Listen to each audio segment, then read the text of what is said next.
घटनेच्या निषेधामध्ये राजकारण बघणारे मुख्यमंत्री विकृत मानसिकतेचे, राज्यातील सरकार नराधमाचं आहे का? उद्धव ठाकरेंचा संतप्त सवाल। काही महिन्यांपूर्वीच्या अत्याचाराच्या घटनेमध्ये आम्ही खटला फास्ट ट्रॅकवर चालवला, स्पेशल वकील दिले, 2 महिन्यातच आरोपीला फाशीची शिक्षा दिली, मुख्यमंत्री शिंदेंचं वक्तव्य। वेगळी एसआयटी नेमून मुख्यमंत्र्यांची चौकशी करा, शिंदेंनी कुणाला आणि कधी फाशी दिली शोधा, मुख्यमंत्री शिंदेंच्या वक्तव्यावरून ठाकरेंचं आव्हान।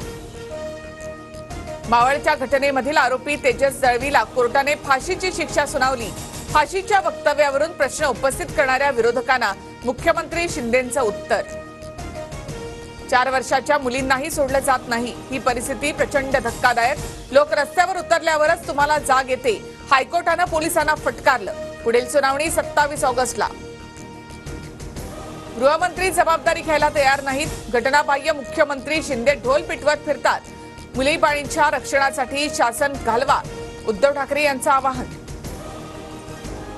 बदलापूर घटनेमधील आरोपीला सोडणार नाही, मात्र अशा घटनांवर राजकारण करणं संवेदनहीनता, उपमुख्यमंत्री देवेंद्र फडणवीस यांचा विरोधकांवर निशाणा।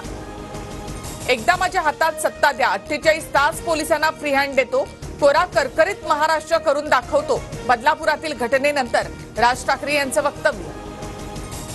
भिवंडी गुन्हे शाखेच्या पथकाकडून बदलापुरातील आदर्श शाळेची तपासणी, शाळेत झालेल्या तोडफोडीसह शिक्षक कर्मचाऱ्यांचीही पोलिसांकडून चौकशी।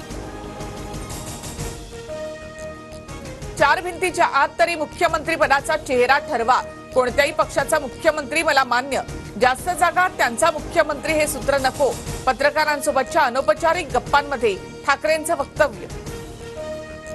25 तारखेची एमपीएससीची परीक्षा पुढे ढकलली, परीक्षेची नवीन तारीख लवकरच जाहीर केली जाणार, आयोगाची माहिती। परीक्षा पुढे ढकलल्यामुळे विद्यार्थ्यांना तेवढाच दिलासा। पुण्यामध्ये आंदोलन करणाऱ्या एमपीएससीच्या विद्यार्थ्यांची पोलिसांकडून धरपकड, आयोगाने पुढे ढकललेल्या परीक्षेमध्ये कृषी विभागाच्या 258 जागांच्या समावेशाची मागणी, विद्यार्थी आंदोलनावर ठाम।